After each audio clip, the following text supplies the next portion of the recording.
Welcome to the podcast. If you'd like to listen to an ad-free version of this episode and all of our episodes, then search True Crime Today Premium Plus on Apple Podcasts and press subscribe. That's our premium channel where all of our ad-free and advanced episodes live, all in one place. True Crime Today Premium Plus. Search it on Apple Podcasts and press subscribe. Even try it for 3 days free. They thought they'd get away with it until now. This is Hidden Killers with Tony Bruschi, featuring retired FBI Special Agent Jennifer Coffindaffer. The case against Richard Allen continues to beg more questions of what exactly happened in Delphi, Indiana in 2017 when Libby German and Abigail Williams lost their lives out near the Monon High Bridge. The trial well underway. Joining me to discuss what is going on in this case, where it is likely to go, Jennifer Coffindaffer, retired FBI Special Agent. Jennifer, we've seen a lot of testimony thus far. We've seen various experts come and go. We're more than a week now into our trial. What has been your reaction to what we've seen so far? I think my number one reaction is the frustration of having to rely on the eyes and ears and perception of podcasters and reporters rather than being able to see it in a fluid state of evidence, for me to look at. It's so frustrating. I'm sure that all your listeners, everyone has to be frustrated with that. You look at different people's perception and it comes off a little bit different on each one. And particularly when you're talking about expert testimony and testimony about all the cell phone extractions, those are pieces that really need to be evaluated by listening to them rather than getting what people are saying, at least from my view, because you're looking at a reporter that's never done an extraction or been a part of that process ever in their life, and then they're giving you their rundown of what they believe happened. So I find myself extremely frustrated with the lack of transparency, although they're doing the best they can. True. I mean, we have Judge Gold to thank for that. But, and I agree, we have many people in that courtroom reporting on it. We have one person there reporting on it as well. And I found it interesting. Almost after the second day, I had a friend of mine who's been reporting on it for their own channel, talked about their observations of Richard Allen in the courtroom being almost, kind of shaky, rocking back and forth when the images of the girls were shown after the crimes were committed. I had another friend who was in that very same courtroom saying, he looks fine. He's not rocking back and forth. He's talking to his attorneys. But it's like the same perspective from two different people that I very much trust that have no reason to tell me otherwise, but it's just how they're interpreting what is actually going on. It's amazing how different those interpretations can be. And that's just on the one thing. We're talking about interpretation of evidence. We're talking interpretation of witness testimony and such. And you're right. It all goes through an individual prism, and it can be very different from person to person. Yeah, absolutely. And one of the biggest items, I think, is cellular data and information. And I say that because it doesn't have an opinion. Mm-hmm. I love digital evidence. I love DNA evidence. All of that is what it is. And it's facts that can't be disputed, really. But when you look at, as an example, Richard's devices, 23 devices that were gleaned from the home, but supposedly none connect him to any of the victims, that's a big problem for the prosecution. Mm-hmm. So is it because they're missing the device that had all that information and the other 23 didn't? Some people are looking at it that way. I'm not really looking at it that way. Why would he keep the Cohart jacket? Why would he keep the gun? Why would he, say he was there if he was trying to conceal something? Oh, yeah, but I'm going to conceal that one device. And plus, why not go to the carriers? All the carriers know the devices that any individual have. They keep it on their log. So I'm just... It's another area that I had hoped would be dogmatic, that would be practical to look at, and now it's not. Now it's another opinion. That to me, I agree. It felt to me like, okay, digital footprint, that's going to give us some information here. And it seems like the investigation only went so far into looking up the information on that specific device. And I don't know if they think their crux is he doesn't have that phone from 2017. What's he trying to hide? Well, I'd love to ask everyone in that courtroom who still has your phone, who can even tell you what device you were using in 2023 and where that device is today, or in 2017 and where that device is today. I don't think a lot of us could actually answer that question. But yeah, go to the carriers, get the data there if there's anything to find. The fact that they did look at 23 of Richard Allen's devices, and granted, yes, they do say that the phone he had at that time is no longer around. I'm not shocked by that. I don't necessarily look at that as something that was hidden, though, either. The fact that they found nothing, no internet searches, nothing that seemed to make him look like he was premeditatedly planning this attack, which one would assume you would have had to have done if this is what you want to go do. It would be very bizarre for this CVS worker just to randomly go for a walk one day, decided to kill two girls, and then go on about life like absolutely nothing occurred. The fact that there's nothing on this digital footprint, what does that say to you about his innocence or guilt? Well, it's huge to me because at the crux of this crime is a sexually motivated, deviant murder against underage girls that is a sign of a pedophile, right? So what you would expect to see on a pedophile's phone that would commit a crime like this is a child pornography. Yeah. Where's the child pornography? Where's the pictures of girls? Where are the gross pictures of other, murder scenes or horror scenes that this person would have used to excite themselves sexually? Because at the crux of this crime, it is a sexually motivated, murder. Yeah. And to have 23 devices of an individual, and again, even that part's cloudy to me. Were they the moms? Were they the daughters? Were they anybody else's, that were left there? I mean, that's a lot of devices. Yeah. I'm unclear on that. Were any of the devices pre-2017? And is there really a gap? Yeah, that's another question. It's all nebulous, and all it tells me is if you have 23 devices of this horrible killer with nothing to do with child porn, you are barking up the wrong tree. That's just generally my perception of that. I agree. The DNA or lack thereof, again, another big part. We're talking two girls who were attacked in the woods, had their throats slit, and not one sign of Richard Allen's DNA on either of them. Now, there's other cases where this happens too. There's no sign of DNA on the actual bodies. Usually there's something found somewhere. Sometimes there's nothing. That's kind of rare, but it does happen. But this, it's out in the woods. It's not really an area where you can, clean up a lot of things super easily, I would think.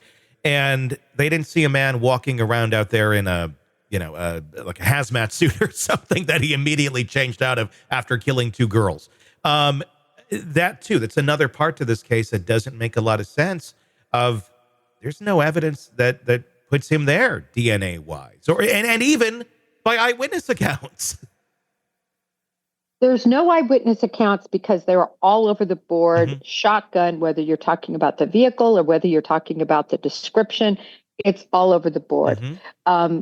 To say that because somebody has a cohort jacket, a similar jacket to what Bridge Guy wore, that's absurd. Yeah. Do you know how many cohort jackets are worn by individuals out there? Yeah. The other thing is the hat really is interesting to me. The hat that you can see in the sketch that was drawn, it's kind of one of those hats. I call them a driver cap, like the driving Miss Daisy, what you would wear. That cap, where is it? Where is it? Has he ever worn one of those in the past? I have seen no pictures of that. The prosecution would bring that up. I don't see anything about that. Yeah. It's all right now, without hearing these 61 confessions. Oh my gosh, I can't even see probable cause right now. I'm shocked by that too. I was hoping that They would be proving us all wrong. Not that I hope Richard Allen is guilty, but I'm hoping they're going to figure out who the hell did this for the sake of these families. And if it's him, it's him. But I was thinking, just by the way they were so just belligerent, and the state is what I'm talking about, how Gull was so belligerent outside to any of their requests, any of their motions, to the public questioning, to the pressure that was put on it. We got our guy. We got our guy. Okay, well, let's see in court what you got. They got nothing. I mean, they're really not presenting a strong case. I was hoping there's a lot of things behind the curtain that we are just unaware of, and they're going to prove us wrong. They're proving their incompetency even better than I think we ever thought. Well, one of the pieces of evidence that came out that is confusing to me is the note where he says, "I'm ready to confess." Yeah. And if you compare that, and again, we don't have the actual note, we have a replica where, in other words, that reporter's looking at it, and then on his notes or her notes, they're writing, they're taking care to make it look exactly the same, right? Where capitals are capitals or slanted or inserted at different places. But compare that note to the note he wrote when he wanted counsel. I mean, the note where he wanted counsel is beautiful writing. It's all, I mean, comparatively, it's all in line. It's well organized. That note that was presented, it looks like either the ravings of a madman or of a young child. Yes. It's a hot mess. And I just don't understand what changed that would make one's style go from, when you're asking for attorney, big deal. When you're getting ready to confess, a big deal. That the writing would change so strangely. Well, a mental breakdown is what would cause exactly that. Being tortured for a year in solitary confinement when you haven't done anything wrong. That's what I think would lead to that. What's been your reaction thus far on the confessions themselves? Because this was a big one going in. We got 60 confessions, and all they've shown us thus far is a piece of paper, like you said, that looks like it was written by a madman or a child. I would say a drunk child at that, because I think even like a regular child that's not under the influence of something could probably write better. So I'm going to go with drunk 11-year-old writing that one is another possibility. But what about the confession? We've yet to hear one. I think that was a big thing we were all thinking of. Okay, let's hear the audio of these confessions from the prison. We haven't heard anything. And I'm wondering why that is. Well, it's back to the order of proof. So whenever you're putting a case like this together, typically what happens is the prosecutor is going to sit down with the investigators, and they're going to work very deliberately on putting together the order of proof that's most convincing for a jury. Personally, for me, I see what they're doing. They first of all want to shock the jury with all those photos, the autopsy photos. They want to grab the jury and say, somebody is going to pay for that. And guess what? We got the somebody, and he's sitting right there. Yeah. So I'm not at all surprised with that order that they decided to come out with. And now they're kind of doing this chronology. And I think they realize that their witnesses are weak, super weak, and their evidence is weak. So they're kind of getting this over right now in a lull, and then they want to hit home, I think, with the confessions and the ballistic information to have the last thing in the jurors' minds. So I think that's, Tony, why they're doing the order of proof this way. Do you think we're going to hear confessions? We're going to hear the actual audio of him making those confessions? Or do you think maybe that audio is just so weak and really the ravings of a madman that it's not really usable? Well, they're going to have to play the confessions, I think, and introduce them. If they don't, they will be extremely remiss. But it's up to the prosecution to decide. I think the most important confessions, though, are the ones made early on. I believe there were 5, 4 to the wife and 1 to the mother. Those are most important because one could argue that, well, the other 50 some odd were made to make him look crazy, and that really the good ones, the real ones, are the first 5. So I want to see what's in the first 5. Yeah. If they start picking and choosing, in other words, there's 61 and they take number 1 and 15 and 40 Yeah. that says what they want to say, hopefully the defense, and the defense seems to be on top of this, hopefully the defense will, point that out and play the other ones. The defense for sure should play all 61. I want to hear all 60. I want to hear every single one that is recorded and on the record, because I think that will show a very interesting human being right there. And it could go either way, I guess. But I don't think we're going to hear a very competent human being making all of those. Or it may digress, or I don't know. I don't know what to expect. Let's talk about the ballistics here, because that seems to be the only thing that the prosecution thinks they have going for them, of this unspent bullet that was found on the ground after all of the officers came into the scene and took a look at it. And so God knows how many you had wandering around there at the scene. And if you just kind of play the odds of maybe somebody dropping a bullet, I don't know, 10, 20, 30 officers wandering around this crime scene versus the one man who was walking around dropping a bullet, who said he had nothing to do with it, was just out there hiking. I think your odds are clearly in one direction. But they have the argument of, well, it fits like it would have gone through his gun. The markings show that, which is also a science that's not super reliable. Why? What do they have here on this bullet that really they think they can show went through his gun and it wasn't cycled through any other of the many other guns who would have been on that scene from the officers? Well, to me, the biggest item that I hope the defense did, and I don't know, I did see they already had one of their experts kicked out. I think they're called a metallurgist, basically somebody to talk about metal markings, but they weren't a firearms expert, had never testified about firearms. And so the Judge Gold said, you're out. But hopefully the tool marks expert, and that's what they're called, either hopefully has FBI experience, if not ATF experience, that are truly experts. In other words, that's what they did all day long, was sit in their chair and look at tool marks on cartridges and on, on bullets, on spit rounds, and so on. Hopefully that's what they've got. If they have someone like that, then I'll say again, hopefully they actually examined his gun. Where is against his gun? That? It should be in evidence. Yeah. But they should have pulled that out, and I never saw any orders along this line.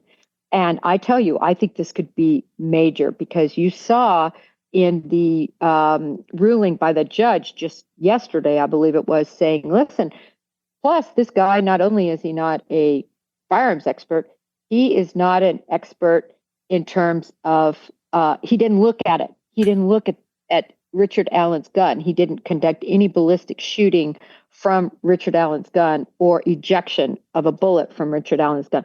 That's a big problem. So I'm hopeful that the defense knew to get Richard Allen's gun out of lockup, the evidence room, and actually perform these tests. What I also hope they did, or what they should have done, was taken similar Sig Sauer 40 caliber handguns and maybe tested 100 of them that were produced in that exact same year, and even tried to find some that maybe had in the similar serial number strand, and see if the tool mark left from the ejector and the extractor match. That would be an amazing expert. If they get somebody on the stand that hasn't examined his gun and how it treated another bullet, they're going to be in big trouble, the defense.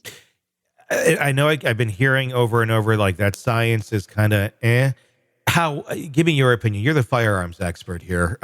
Is that a super reliable science to say, okay, this gun made this mark and there's zero possibility or very little possibility that it came from another? Or when you have this type of bullet and this type of gun and it's from the same similar type era of years, is it going to produce pretty much the same results, or are they all that unique? It's not an exact science. It's certainly not DNA. It's certainly not a fingerprint. And it's certainly not like rifling on a bullet that produces its own fingerprint, if you will, as it goes inside a particular barrel and spins out. So that's even more reliable. But this is actually the marks. If you can imagine a bullet sitting there and it needs to be extracted and ejected. So it's extracted is one mark that's made by the extractor, and the ejector makes another mark. So they're going to look to see if those marks on that casing perfectly match what it looks like when Richard Allen's are manually ejected and extracted. I know that's a lot to go through and visualize. Yeah. But essentially that's what they're going to be looking at. And so no, it's not exact, because the problem is all of those guns that were made at that time should have somewhat similar markings. So we're going to see whether it's truly exact or it's just kind of similar. And that's where you have a problem, kind of like handwriting. Yeah. Where does this go if Richard Allen is found innocent? If they go, enough reasonable doubt here, because there really isn't a lot of evidence that truly ties him to the crime, at least not that we've seen yet. How does Delphi handle that? I mean, they've been so gung-ho that this is the guy for all these years. If he's not, your killer's been out there for all these years now, nearly a decade. Well, I will say, Tony, you pose a great question, but in these types of cases, when you have the gore and the anger that is going to be in the eyes of those jurors, just like it's been in the eyes of the public, they're looking out at the family. The family is sitting behind law enforcement and sitting, behind the prosecutor. And they want somebody, they're probably going to want somebody to pay. Yeah. And so when in trials like this that are so egregious like this, and then you have law enforcement put on the stand with years and years of experience, and you allow them to give their opinions on what was said, on what happened, which is what you have here, he may be convicted despite somebody who really analyzes the facts. It just says, no, let's clean it all up and let's just look at facts. It's problematic to me at this point. Yeah. But it's going to come down to the confessions. But shoot, if he were found not guilty, oh my gosh. I mean, he will be a rich man. Yeah. He's probably a ruined person. I mean, he's ruined. Yeah. There'd be massive lawsuits against the city and all of that. But if you have some of these same people on the force, they're going to have to re-examine this. They're going to have to eat some crow and go, all the things that we thought we knew wrong. And you got to kind of start from ground zero. I mean, it's not like there's not other suspects here either that clearly should have been looked at in greater detail. They kind of have a good starting point on some of them, it seems. But I just wonder if this just goes down, and it's like, well, we thought it was him. We still think it's him, but he got away. And then it's just kind of left into the ether and we never know who killed these kids. Yeah, I go back and I saw on the witness list is the FBI agent who put together the probable cause affidavit that indicated it was Ron Logan. Now, remember, Ron Logan just lived about 1,000 feet from where all of this occurred. It's all on his land. Yeah. Easy place to go clean up.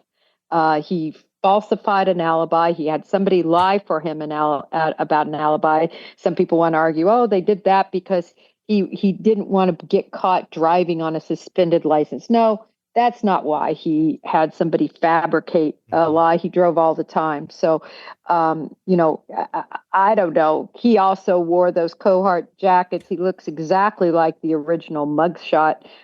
His girlfriend said that was his voice on the recording. I mean, there's a lot of probable cause to point at him. He's deceased. Did they do it in tandem with anybody? How come Keegan Kline was setting up an appointment to meet somebody and they just happened to be there and get murdered? I mean, there's so much that I don't know if the jury will ever see. Yeah. But this is I just don't like the facts in this case. I'm hoping they have the right guy and that he's not getting railroaded.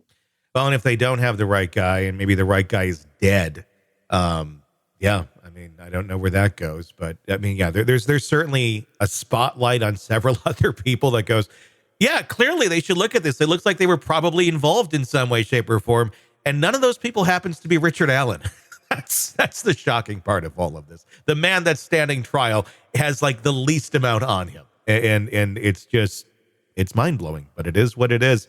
We'll see where this all goes, and what a jury ultimately decides what they are allowed to hear. and the trial of Richard Allen. Welcome to the podcast. If you'd like to listen to an ad-free version of this episode and all of our episodes, then search True Crime Today Premium Plus on Apple Podcasts and press subscribe. That's our premium channel where all of our ad-free and advanced episodes live, all in one place. True Crime Today Premium Plus. Search it on Apple Podcasts and press subscribe. Even try it for 3 days free.